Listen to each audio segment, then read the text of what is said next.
Welcome back to Fault Lines on Radio Sputnik. My name is Jamarl Thomas. I'm joined with my co-host Shane Stranahan, coming to you live out of our station in Washington, D.C. If you guys live in the area, you can catch us on radio at 105.5 FM at 1390 AM. We're also in Kansas City at 102.9 FM and 104.7 FM. If you guys are digging the content or digging what Shane and I are putting down, whatever platform you're consuming this content on, give us a like and share that audio or video. If you want to join in on the conversation, you can do so with the chat, a tweet, and of course, you can reach us by phone at 202-521-1320. That is 202-521-1320. Your engagement helps make this show what it is, so definitely don't be shy. Packed into a $2.3 billion omnibus spending bill and coronavirus relief package in December was a stipulation requiring the Department of Defense and the Director of National Intelligence to deliver an unclassified report on unidentified flying objects to Congress within 6 months. That is today. That is today. We are awaiting this report on UFOs with bated breath. And it's not so much that the report is going to tell us aliens exist. There's no expectation of that. In fact, we're not quite sure what the report is going to say beyond this notion of something in our skies. We don't know what it is. We don't believe it's us. Meaning from the standpoint of the U.S. government and our secret tech and our secret military. That's all we're going to get. And maybe that push further investigations and so forth. But that's what this report on some level is going to be. However, the report has spurred a massive amount of interest. And in and of itself, that's a positive.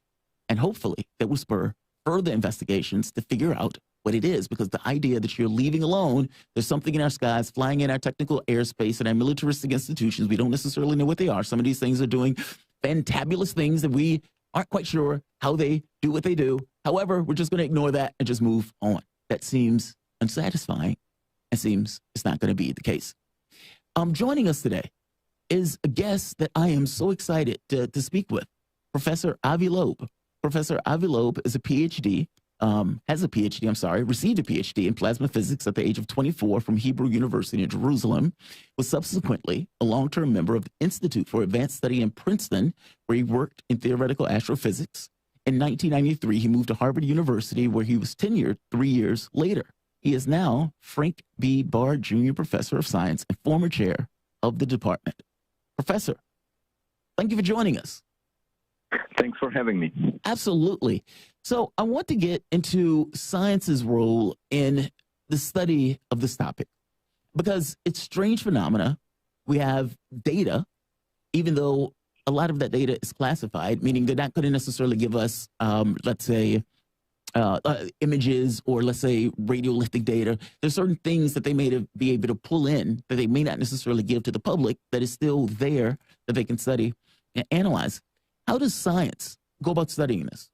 And maybe the question, before I get to that question, maybe I should, let's start there.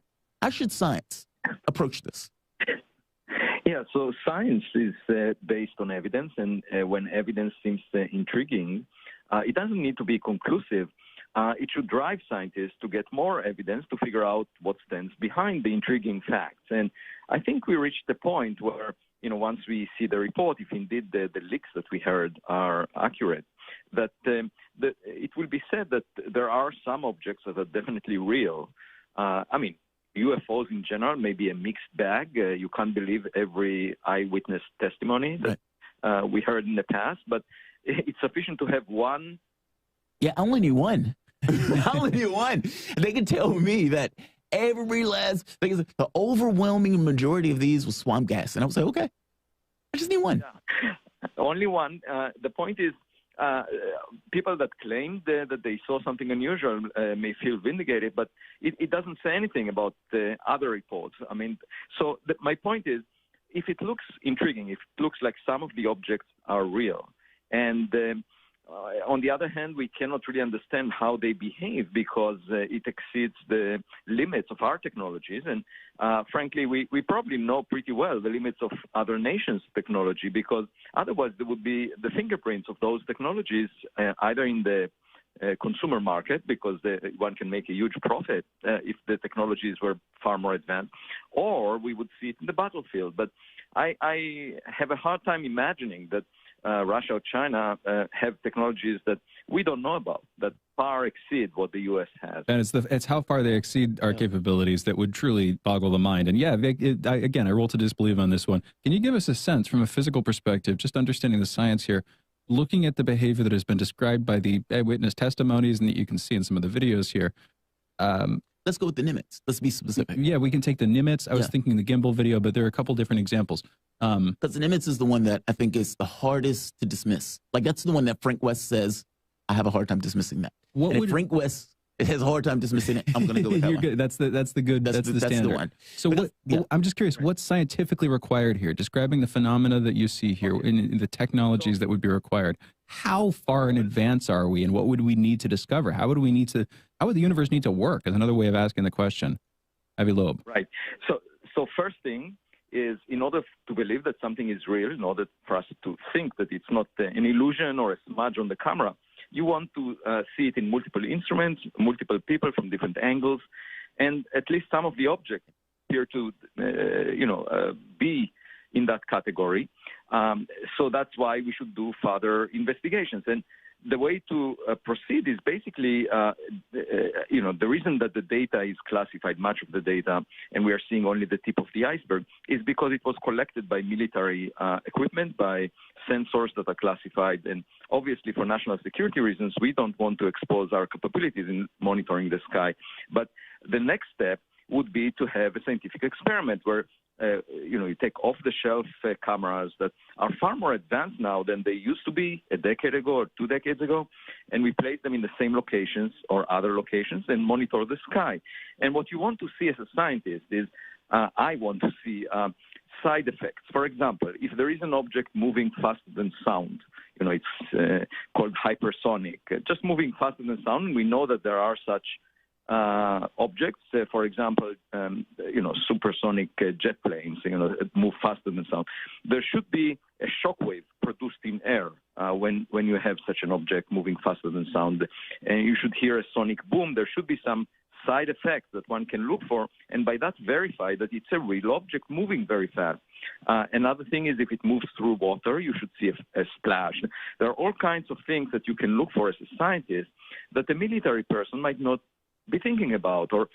Obviously, my point is it should move from the realm of talking points of politicians and national security advisors to the realm of science, where you collect evidence, and the evidence would be open to the public. It will be open data.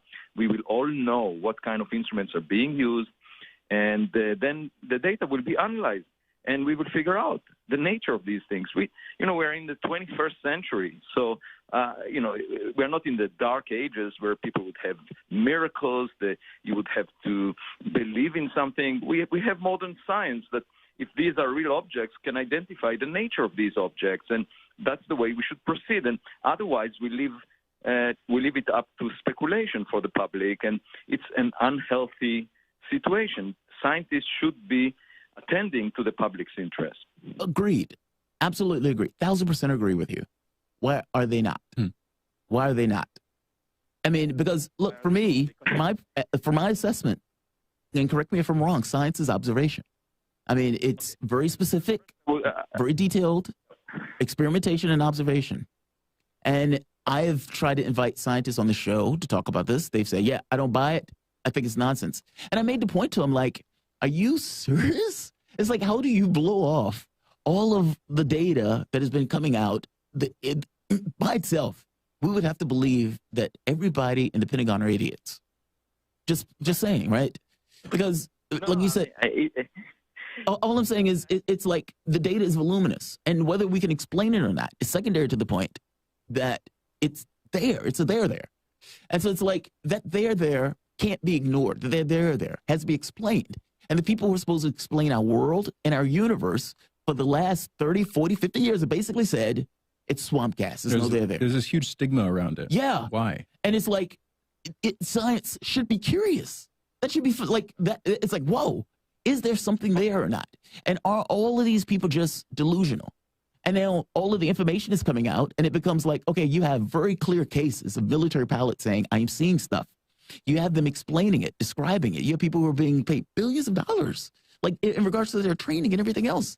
Fravor, if I'm not mistaken, was on 9/11 flying around the country protecting America. And so it's like multiple angles, like all of this stuff. So it seems that it became almost a religious thing for science to not be interested in this. Am I wrong in that? I mean, am I being too harsh? Yeah. No, you're not too harsh. I had the Scientific American essay. I saw it. I'm reading it right now. I read it as I was riding over here. And I just want to point people. Professor Avi Loeb, he's in Scientific America, June 24th, 2021. What can we learn from studying UFOs? Please read this article. This is a very good article. And another article today, too. Yes. On Oumuamua. Yeah, I wanted to say it's actually a previous essay that I had on Scientific American where I made a comparison between scientific dogma and religious authors. And just as you said. First of all, I wanted to tell you that it's not all scientists. Here you have one speaking to you right now who is not in that club. And I do believe that the purpose of science is to clear things up and rather than have a prejudice and say, I know the answer in advance.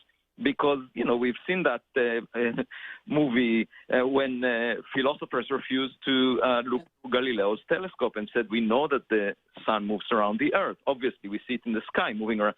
So it just illustrates to you how science could be trapped in prejudice. And, in this case, since the public is so curious about it, I think it's an obligation of scientists to have this kind of an experiment. And, I'll be glad to lead it. I'll be glad to be engaged in it if the funding is secure.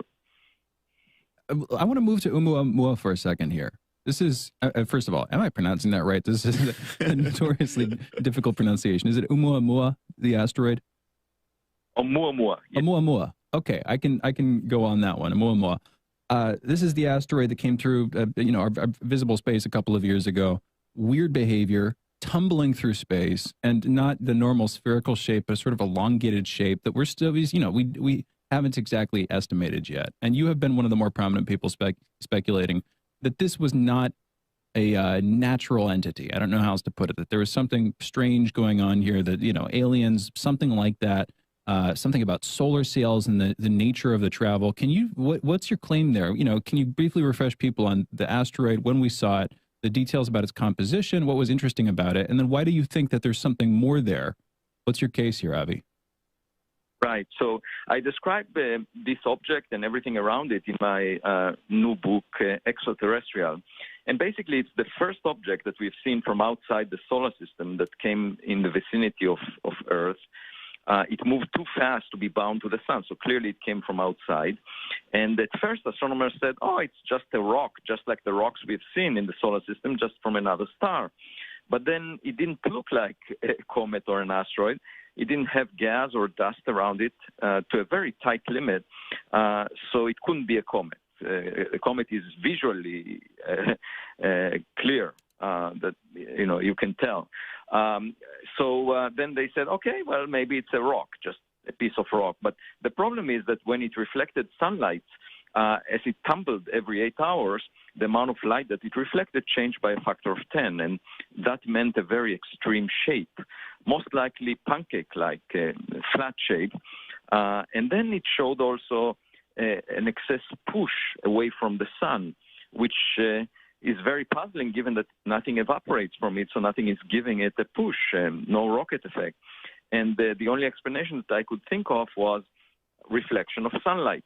And in fact, we have seen an object that reflected sunlight and therefore was pushed from the sun without a cometary tail in September 2020. So wait, I want to pause on this for a second. When you're talking about a push, you're talking about the rate of just its velocity, or just how fast it's traveling away from the sun.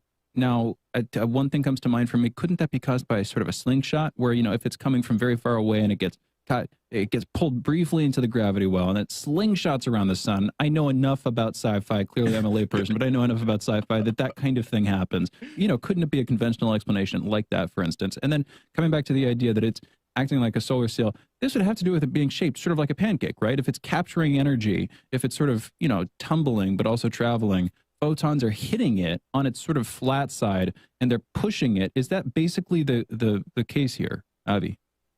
Yeah, so first, the force of gravity is well understood since the days of Newton. Yes. And we can calculate accurately how the object should move. Every object in the solar system moves according to Newton's law of gravity extremely precisely, to a very high precision. In fact, now we have Einstein's theory of gravity, which allows you to get to even better precision. But beyond that force, which we know how to calculate very precisely, there was something else pushing it. The force of gravity is attractive, actually. It attracts it to the sun. So taking the force of gravity out of the equation, whatever is left should be due to another force, and it couldn't be understood. I mean, one effect could be the rocket effect, just like in a jet plane when it throws gas one way and it gets pushed the other way. So that is called the rocket effect, and that's how we launch rockets. But for that, you need material to evaporate, right, to come out from the object. And in this case, you needed about 10% of the mass of this object, which was the size of a football field, to get evaporated in order to give the push that we have seen, the excessive push. So the only other force that I could think of is reflection of sunlight. But for that, the object needs to be very thin, just like a sail.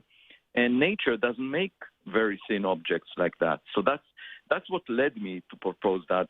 And then, as I said, in September 2020, there was another object discovered by the same telescope called 2020 SO, and it was pushed from the sun by reflecting sunlight with no cometary tail. And then the astronomers that discovered it with the same telescope realized that it actually came from Earth in 1966, a rocket booster that was launched. Really? Interesting. It had very thin walls, and that's why it had a large area for its mass.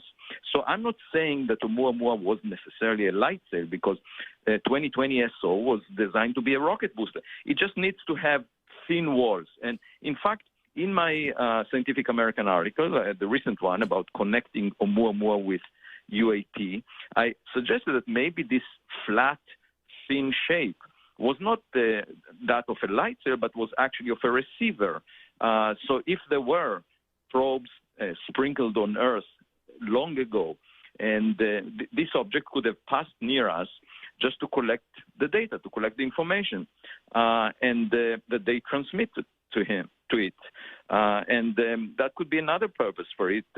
In fact, there are other puzzles about this object. If you assume that there are lots of these objects moving around in random directions, you find that there should be a quadrillion such objects, huge number, much more than expected for rocks or for any other reasonable population of objects. And if it had a purpose, if it wanted to visit the inner region of the solar system, then of course you don't need as many. And so that's another reason to think maybe it had a purpose. So you were thinking of this in the context, okay, what would a ancient civilization, meaning like remnants in a sense, in the way that this stuff is kind of just floating through our cosmos. I think the thing is, we assume we're alone in a weird way as a planet, despite the fact we have SETI. And yet SETI also, with some weird way, assumes we're alone. Because, I mean, yes, it's putting out the radio waves and everything else, but they don't agree with this notion that, hey, something could potentially have visited. That just seems like off the table as one of the estimates of conversation. And maybe it shouldn't be off the table as an estimate if you're a scientist. I mean, maybe that stuff should be open on some level of, like, we don't know, and accept the fact that we don't know and leave it as a unknown, if that makes sense, as opposed to just kind of a negative in an assessment on that. How would you set up an experiment for this? Because if you were SETI, if you were having a conversation with SETI and look, there's a potential that there is something visiting us, and there's potential evidence out there for it. We don't know one way or the other. We need to set up an experiment. And in the context of an experiment, we need that experiment to give us data for phenomena that is typically reproducible. Meaning, like, some of the experimentation is somewhat difficult just because you're not going to get this kind of reproducibility of experiment or of thing over and over again, especially not within this particular area.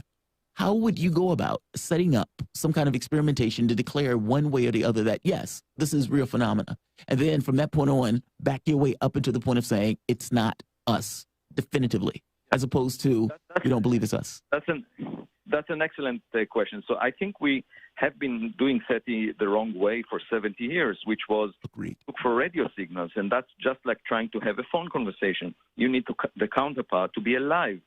A much better approach is to look for relics.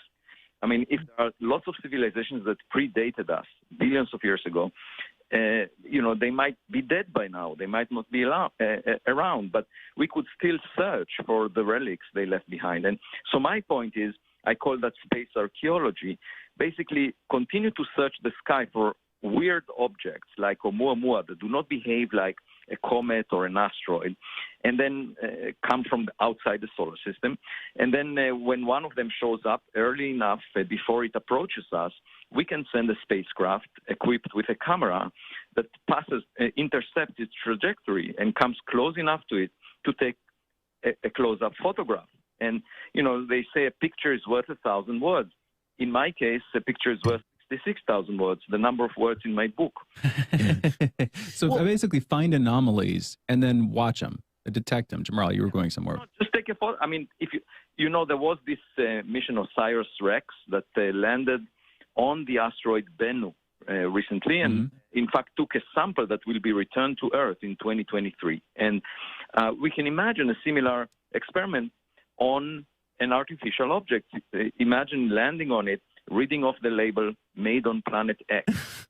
No, I understand, but to be more specific, I'm saying that the scientific hypothesis should change. Period. Full stop.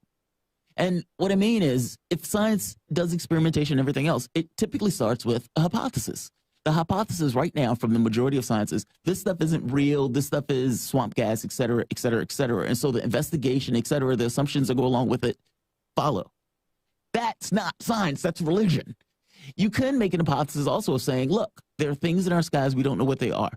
Let's assume for the moment that they're not us. Or better yet, let's just assume for the moment that we're not alone in the universe and go from there. And you can have experimentation on Earth. You can have experimentation in regards to objects that might be artifacts in space and everything else.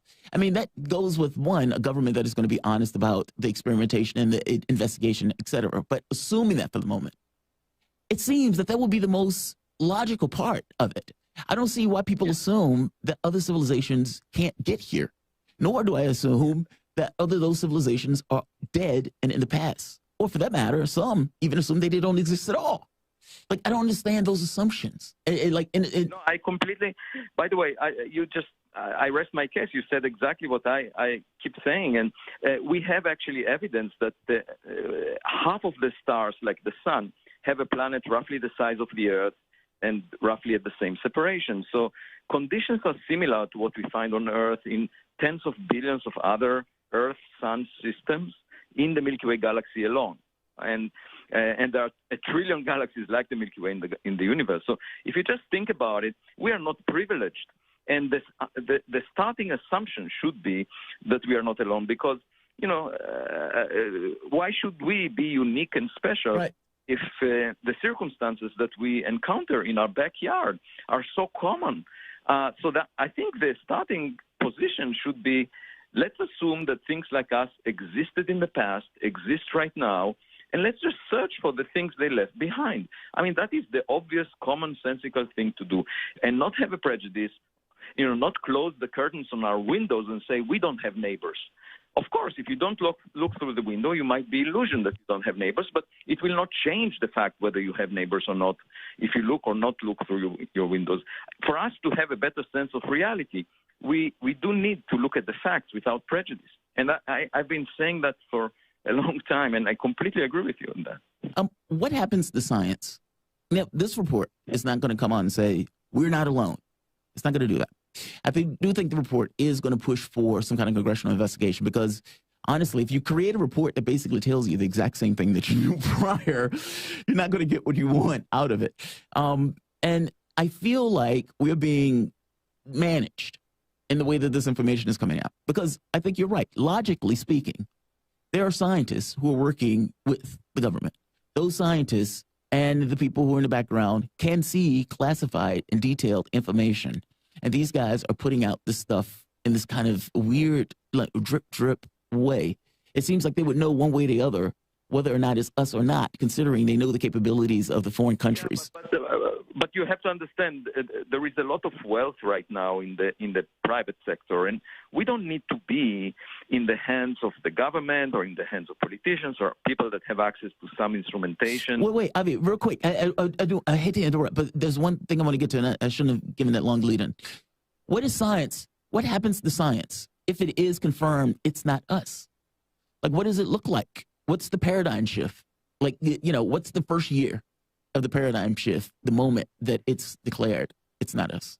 Well, for me, it's getting as much evidence as possible about what the nature of these things is, trying to learn from nature, not trying to assume what these things are. Right. Then, of course, there is a policy issue, how to interact with these things. It might well be that we need our artificial intelligence systems to help us in interpreting those devices, those strange objects, because it's just like having kids help you understand the content on the internet because your computer skills are not as good as theirs. So if we have AI systems, they might help us. They might help us crack down the meaning of the signals we get or what we are trying to make of the evidence we have. But my point is, let's be guided by evidence. It's really the way for us to learn things we don't know. And we are not in the hands of politicians. I mean, there are lots of people with enough money to support such an experiment. The sky is not classified. We can look at the sky. Anyone can look at the sky, and we just need to collect the data in a way that does not rely on military equipment or government-sponsored sensors. That's all. And we can do that. So rather than argue forever about what the government is releasing or not releasing, let's collect the data in a scientific experiment and figure it out ourselves. You know what? I think you're right. I'm sitting here thinking, is that possible? Look, there are all sorts of universities all across the United States or all across the world with this level of interest. I would hope that scientists hear what you're saying and saying, yeah, these guys are right. We do need to do experimentation. We do need to figure out what this is. We do need to do our jobs. I should tell you that there are a number of wealthy people circling around me right now. So if we can get this going, we can do the experiments. And please come back on and tell us when that takes place. Good luck with it. I know, right? The voice that you guys are listening to is Professor Avi Loeb. He received a PhD in plasma physics at the age of 24 from Hebrew University in Jerusalem and was subsequently a long-term member at the Institute of Advanced Study in Princeton, where he started to work in theoretical astrophysics.